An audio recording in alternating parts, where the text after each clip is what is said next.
Друзья, всем привет! Меня зовут Ева Сытина, я актриса, гид и ведущий интервьюер YouTube-канала уехать.ком. И сегодня я беседую с Ольгой, блогером, которая переехала в Словению из родного Петербурга. Ольга, привет!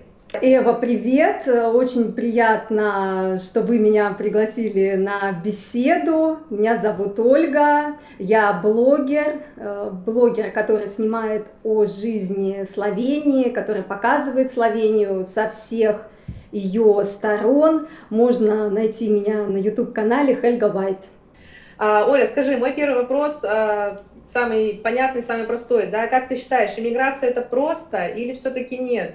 И какой она была у тебя? Все-таки я считаю, что иммиграция это не совсем, конечно, просто. Надо все-таки реалистично к этой теме подходить, взвешивать все свои возможности, рассчитывать очень четко свои силы. Но иммиграция это очень-очень интересно. И если вы хотите уехать, то оно этого точно стоит. То есть это точно стоит вам попробовать. Если у вас есть такие мысли, если они вас неоднократно посещают на протяжении вашей жизни, то, конечно, вам нужно попробовать переехать в другую страну. Мгм. Я абсолютно согласна. Расскажи тогда, почему у тебя это Словения? У меня вот Испания, кто давно смотрит, все знают. Но у тебя почему Словения? В первую очередь, потому что очень схожий менталитет. Словенцы мне очень понятны. У меня такое ощущение, как будто я вернулась на свою родину, которая Ничего меня себе. ждала всю жизнь. И вот как будто бы я к ней сейчас вернулась.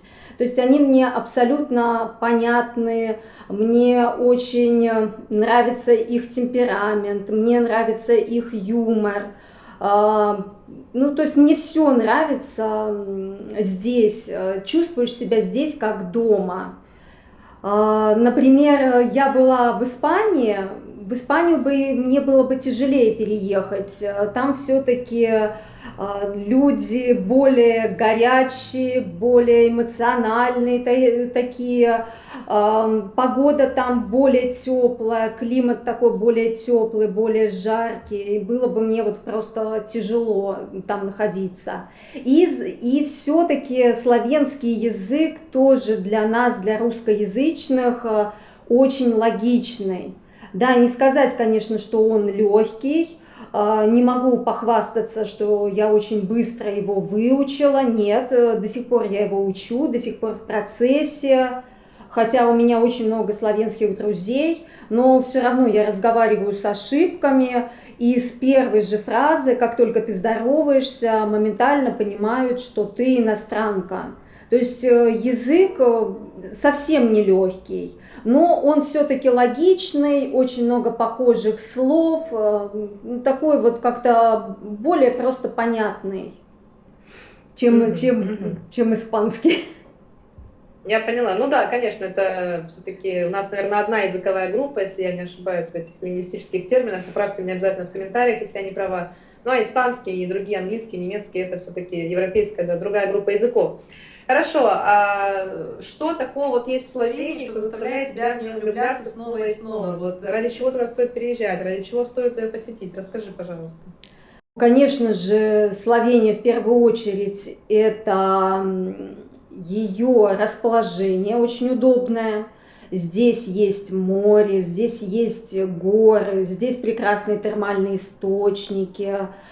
Она очень маленькая, всего лишь 2 миллиона человек, но и очень компактная. И в то же время тебе получается очень удобно путешествовать по ней.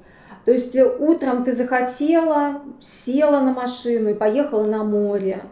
Вечером ты уже вернулась в Любляну, вот мы живем в столице, в Любляне, она примерно находится посередине Словении, и из этой точки очень удобно путешествовать по Словении. Захотел, поехал в горы, захотел в Италию, захотел на море, захотел в термальные источники. Все очень близко, очень рядом. и очень красивая природа. Просто восторг. В общем, одна сплошная любовь, как А я вы, говорю про Испанию. Эва, были же в Словении, да? Сами были в Словении? Нет, я никогда не была, к сожалению, но я смотрела других вот блогеров тоже, да, слышала много про эту страну. Я очень хочу там побывать, посмотреть ваш знаменитый замок там какой-то есть на острове. Не скажу, как он называется, очень впечатляет, но не была, к сожалению. На озере Блед, да, замок есть.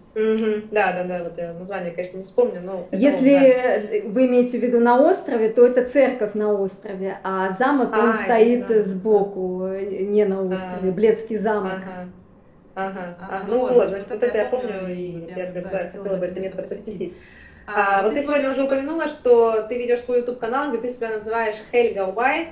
Да, я говорю, опять-таки, ссылки мы все оставим, конечно. Расскажи, что тебя вдохновило на его создание, поскольку он посвящен полностью Словении, твоей жизни в ней. Неужели такая любовь к новому месту? И только она? Не, ну, в первую очередь, это просто интересно. Ты посещаешь очень интересные места, все очень интересно, и хочется этими своими эмоциями поделиться. Во-первых, поделиться с другими, дать полезные локации интересные, что-то интересное рассказать. И, во-вторых, это как свой дневник, как свой личный дневник. То есть ты его еще ведешь как дневник своей жизни. На самом деле, как это ни удивительно, но на создание YouTube-канала меня вдохновили мои подписчики в Инстаграме. Я вела активно свой Инстаграм, делилась, писала маленькие статьи, описания, и стали мне писать, а почему бы вы не хотели бы попробовать себя в Ютубе.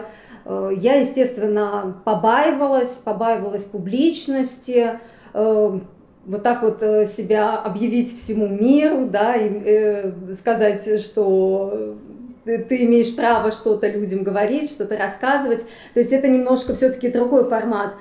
Безопаснее все-таки выставить фото и что-то там написать. Это как-то более такая зона комфорта. А когда ты YouTube заводишь, то есть тут, получается, ты говоришь и себя показываешь, то есть это такой более такой смелый шаг, я бы сказала. И завела я как раз YouTube перед 1 сентября. Мне подписчица написала: Ольга, завтра 1 сентября, и нам было бы очень интересно реально посмотреть, как проходит линейка в славянской школе, как это все устроено. Вот просто возьмите завтра камеру, пойдите и снимите, просто покажите нам.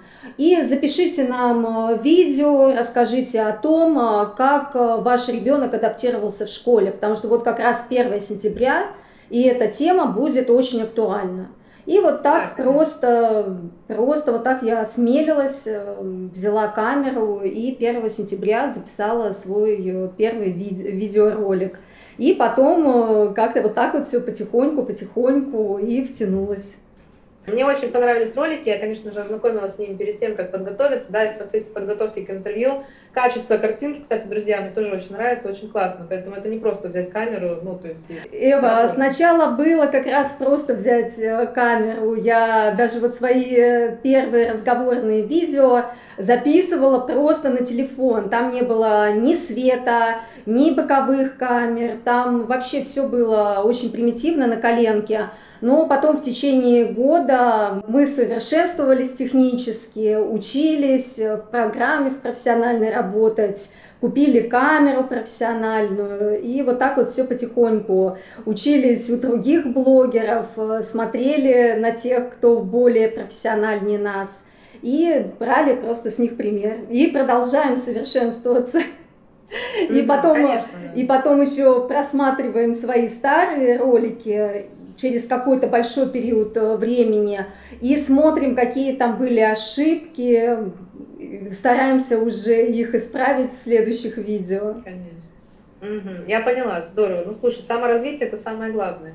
Расскажи, пожалуйста, вкратце, кто твоя аудитория, кто эти люди, есть ли у тебя хейт, как ты с ним справляешься, или наоборот только благодарность и позитивные люди тебя читают, смотрят?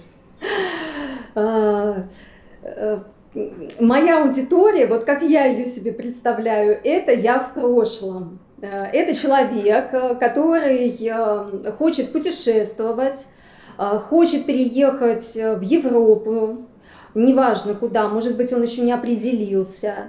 И он ищет очень-очень много информации в интернете, все о разных странах. Очень много поглощает такого контента. Он смотрит, как люди в Испании живут, как в Германии живут, как туда переехать, как переехать еще куда-то. И потом, например, натыкается на Словению, или он, может быть, изначально уже выбрал Словению и хочет знать о ней больше.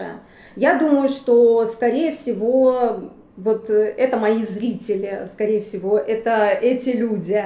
Но на самом деле, наверное, и еще моя аудитория – это словенцы.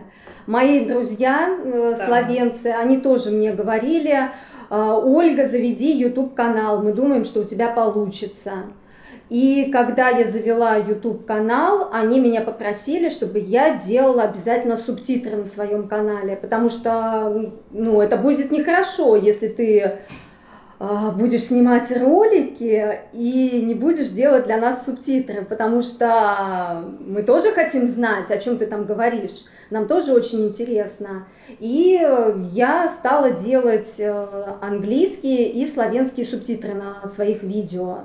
И то есть у меня есть часть славянской аудитории, уже постоянных подписчиков, которые мне пишут, комментируют.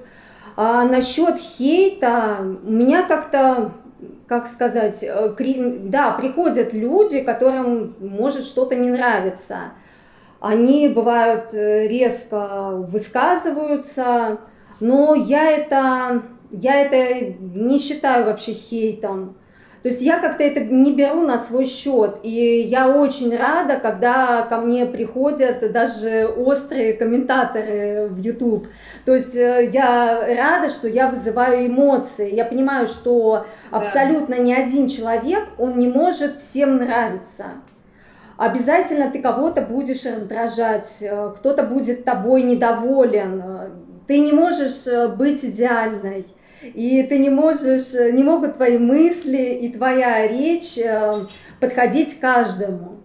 Но даже когда приходят люди, которым что-то не нравится, я все равно очень рада видеть их комментарии. И практически вообще никогда не удаляю, никаких комментариев не удаляю. Бывает такое, что если уж человек, может быть, оставит совсем какой-то нецензурный комментарий, то YouTube его сразу отправляет в спам, и я даже не вижу, что там написали. В общем, YouTube бережет психику тех, кто работает на этой платформе. Я поняла, супер. Еще бы Инстаграм также действовал, то вообще было бы вот так, мне кажется, на блогеров. Ну, я даже не знаю, такого уж прям огромной критики пока у меня нет. Вот даже я снимала репортаж про гей-парад в Словении, и ожидала, что будет очень много критики. Но на самом деле 90% комментариев были просто положительные. И так интересно, что даже отец моей подруги в России тоже посмотрел этот репортаж. То есть людям даже в возрасте, многим просто интересно посмотреть для общего развития. Конечно, да, и мы, в принципе, для этого и работаем, это здорово, да, что мы можем кому-то рассказать что-то новое и показать даже, да, в наше время уже. Хорошо, слушай, ты вот упомянула, что у тебя есть славянские друзья, да, и они на тебя подписаны, они активно с тобой следят. Вот друзья, да, всегда мне как-то рассказывают, что трудно дружить с иностранцами, потому что в их понимании дружба это все-таки другое, чем у нас, да, у нас она там какая-то более крепкая, более верная. Якобы у иностранцев это не так. Вот как у словенцев, или точнее со словенцами, да, как с ними? И как тебе удалось с ними подружиться? Со словенцами мне дружить легче, чем с русскоязычными. Они очень уважают твои границы. Они никогда не будут делать тебе каких-то, даже не знаю, как подобрать это слово, бестактных советов тебе даже не дадут, понимаете? Вот от русских можно ожидать бестактности.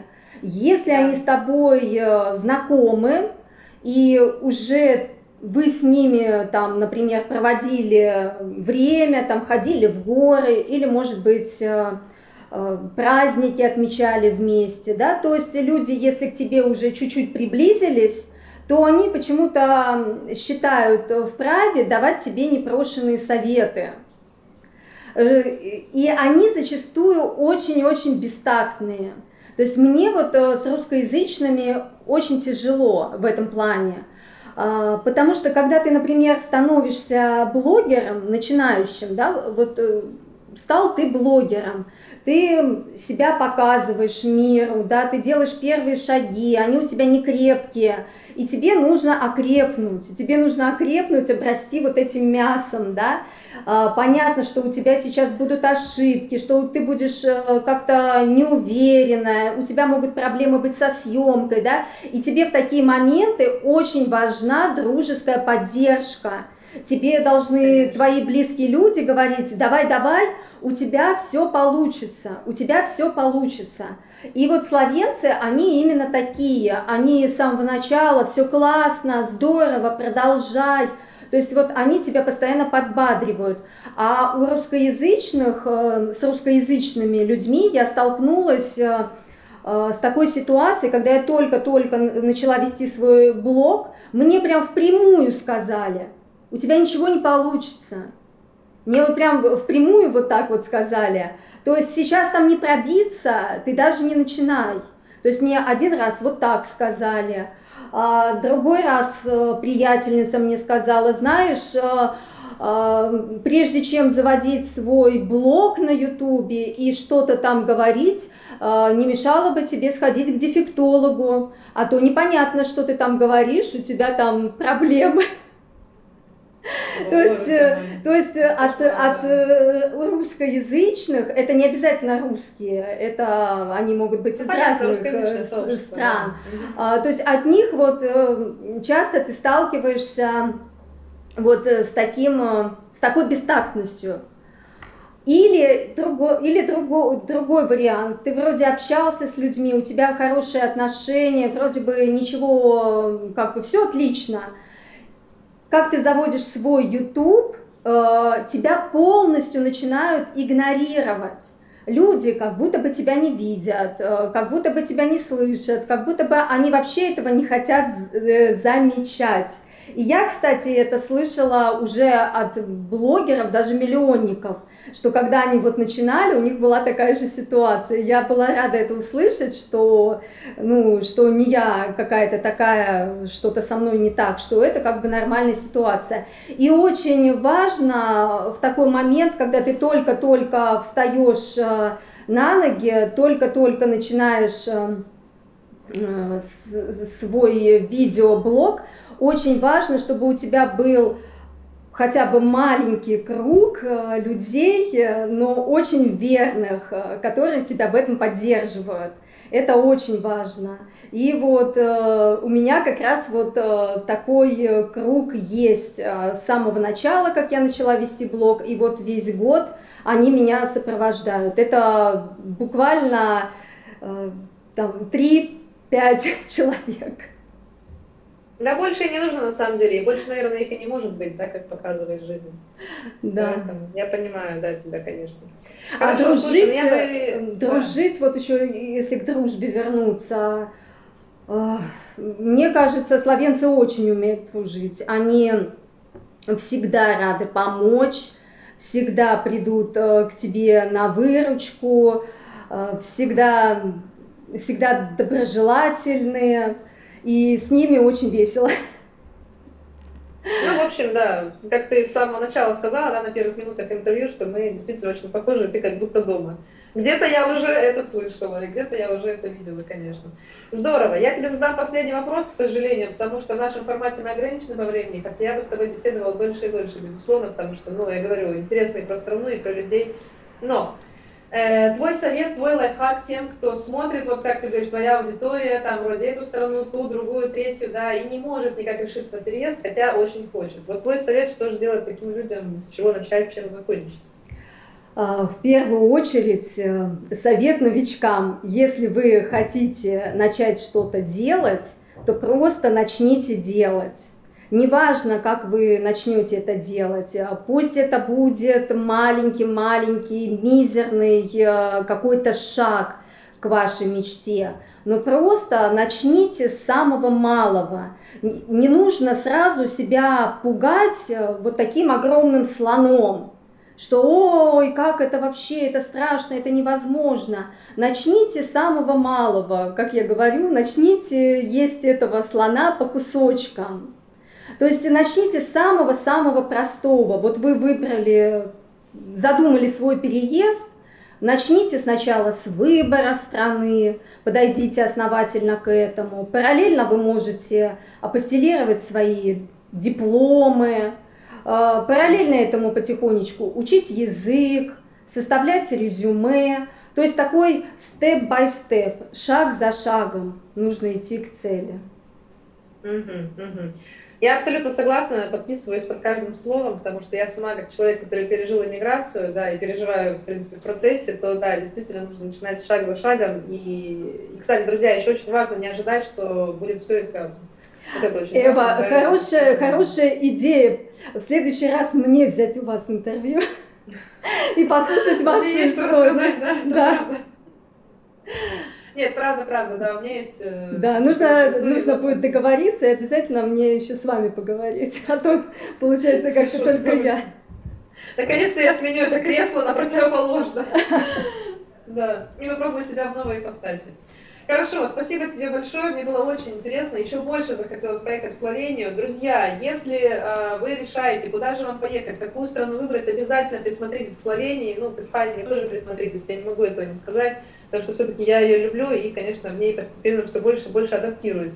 И тоже влюбляюсь. Ну и, как всегда, попрошу вас на нас подписаться, на Ольгу, на меня, нажать на колокольчик, чтобы не пропускать наши новые видео. Спасибо вам большое. Олечка, спасибо тебе. Очень приятно. Взаимно. Все, всем пока. Пока. До свидания. Пока-пока.